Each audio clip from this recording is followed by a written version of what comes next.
খেয়ে না খেয়ে দিন প্রচারের কাজে নিজেকে দিয়েছ বিলিয়ে, তায়েফের কাফিরেরা চিনল না সে আলো, দুষ্ট ছেলেদের পিছু দিল লেলিয়ে, পাথরের আঘাতে ক্ষত বিক্ষত হয়ে সারা শরীর থেকে রক্ত ঝরে।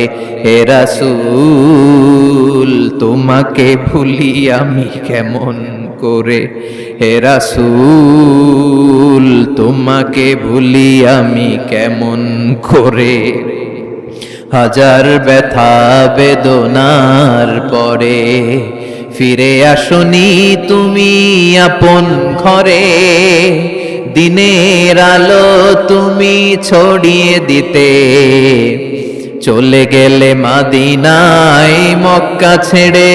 হে রাসূল তোমাকে ভুলি আমি কেমন করে, হে রাসূল তোমাকে ভুলি আমি কেমন করে। ঠিক কি না?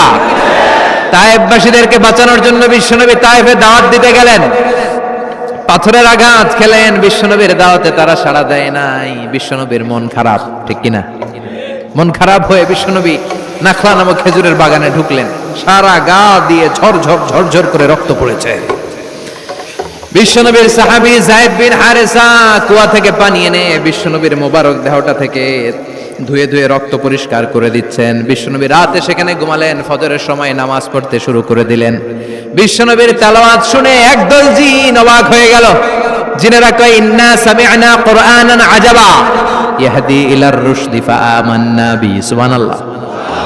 দাওয়াত দিতে আইছিল মানুষরে, দাওয়াত দিতে আসছিল কাদেরকে?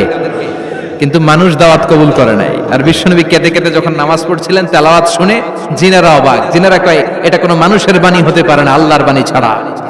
জিনেরা এই বাণী শুনে কোহে কাফে যে জিনের রাজ্যে যে দাওয়াতি কাজ শুরু করে দিল আর ঘোষণা দিল আমরা মুহাম্মদের উপর ঈমান এনে মুসলমান হয়ে গেলাম।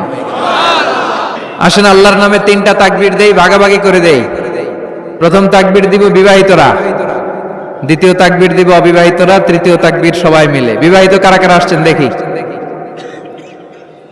অনেক হাত নামান।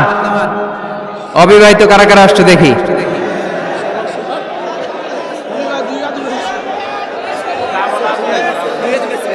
এই দুই হাত তোলা যাবে না, এক হাত নামাও।